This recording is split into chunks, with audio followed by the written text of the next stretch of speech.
है, शाम के 7 बजने वाले हैं और ये वक्त है आपके सबसे पसंदीदा शो म्हारो राजस्थान का। आप सबके साथ मैं हूं प्रियंका राय और बुलेटिन की शुरुआत बड़ी खबर के साथ करते हुए मुख्यमंत्री अशोक गहलोत ने प्रधानमंत्री नरेंद्र मोदी को पत्र लिखा है। फसल खराबे में राहत के लिए पीएम फसल बीमा योजना में समायोजन को समाप्त करने के लिए ये खत लिखा गया है।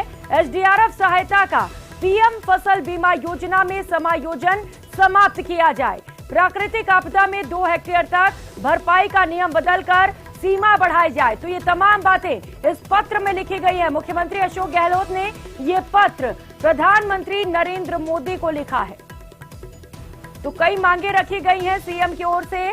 फसल खराबे में राहत के लिए प्रधानमंत्री नरेंद्र मोदी को ये खत लिखा गया है। सहयोगी सचिन हमारे साथ जुड़ चुके हैं। सचिन, खत लिखा है सीएम ने पीएम को, और क्या कुछ बातें इसमें शामिल की गई हैं? देखिए, जो फसल खराबा लगातार हो रहा है राजस्थान के अंदर, जिस तरह से अतिवृष्टि और ओलावृष्टि राजस्थान में हो रही है, उससे किसानों को काफी नुकसान हो रहा है। देखिए, किसानों को 2 तरह से राहत दी जाती है, एक एसडीआरएफ फंड के द्वारा और एक राहत दी जाती है प्रधानमंत्री फसल बीमा योजना के तहत। अब जो मुख्यमंत्री कहा है कि 2012 में जो नए नियम जारी हुए हैं एसडीआरएफ के, उसमें होता ही है कि अगर एसडीआरएफ से सहायता मिल जाती है तो फसल बीमा में वो सहायता समायोजित कर दी जाती है, और अगर फसल बीमा में सहायता मिल जाती है तो एसडीआरएफ से वो सहायता कम कर दी जाती है। एक तो इस चीज को लेकर कहा है कि दोनों सहायताएं अलग अलग होनी चाहिए, जिससे कि व्यक्ति को त्वरित राहत मिल सके। क्योंकि अगर जो किसान है वो प्रधानमंत्री फसल बीमा में अगर सहायता के लिए आवेदन कर देता है तो उसकी प्रक्रिया इतनी जटिल है कि जब तक उसको वो सहायता नहीं मिल जाएगी तब तक उसको एसडीआरएफ से सहायता नहीं दी जा सकती है। और समायोजन का भी मामला है कि अगर मान लीजिए किसी किसान को एग्जाम्पल के तौर पे 1 लाख की सहायता एसडीआरएफ से मिल जाती है, तो फसल बीमा योजना में अगर उसने बीमा करा भी रखा है तो वो राशि जो है वो उसमें समायोजित मानी जाती है और उसको वहां पे उसका लाभ नहीं मिल पाता। तो मुख्यमंत्री ने कहा है कि दोनों सहायताओं को अलग अलग किया जाए।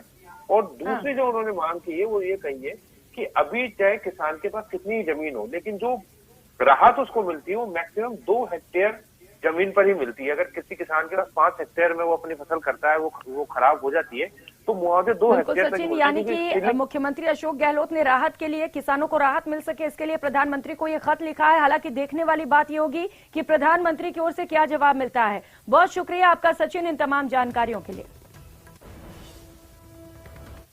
और कर लेते हैं इस बीच मिल रही एक और बड़ी खबर का। कोरोना को लेकर इस वक्त की सबसे बड़ी खबर आपको बता दें, आज प्रदेश में कोरोना के 100 नए मामले दर्ज किए गए हैं। कोरोना से 2 लोगों की मौत हो गई है।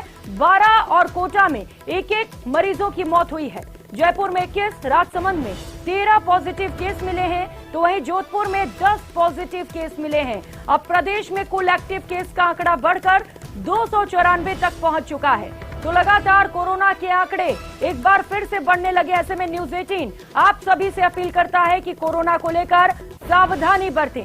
लगातार प्रदेश में कोरोना के आंकड़े एक बार फिर से तेजी से बढ़ रहे हैं। महज एक दिन में कोरोना के 100 नए मामले दर्ज किए गए हैं। इसके साथ ही 24 घंटे में कोरोना से 2 मरीजों की मौत हो गई।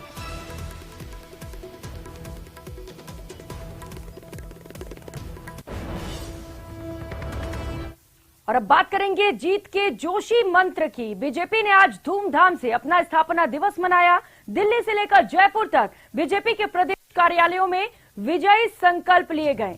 बीजेपी के प्रदेश अध्यक्ष सीपी जोशी ने हनुमान जयंती के मौके पर आयोजित हुए कार्यक्रम में पार्टी कार्यकर्ताओं को हनुमान करार दिया और फिर विजय दिलाने का संकल्प भी दिलवाया। इस मौके पर बीजेपी ने कांग्रेस पर भी जमकर निशाना साधा।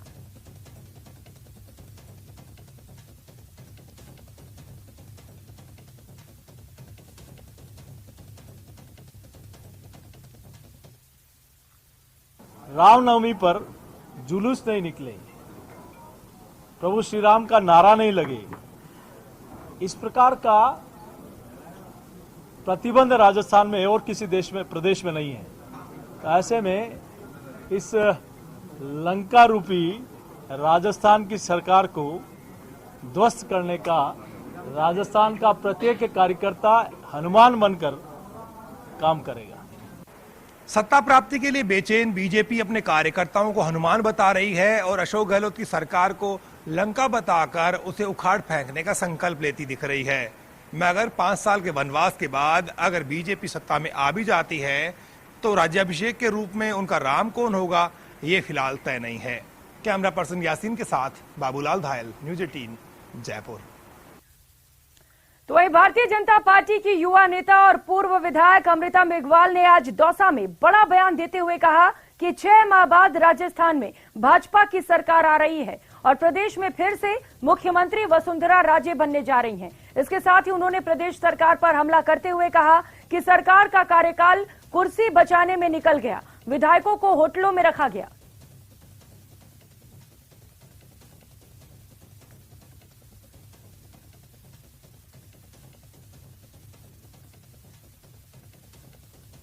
वसुंधरा जी हमारी राजस्थान की सम्मानीय नेता हैं और ऐसा मुझे नहीं लगता किसी के मन में विचार आता होगा। ऐसा दरकिनार वाली बात मुझे नहीं लगता कोई सोचता भी होगा राजस्थान में। तो पूरा कॉन्फिडेंस है इसमें, हम ये नहीं सोचते कि क्या होगा क्या नहीं होगा।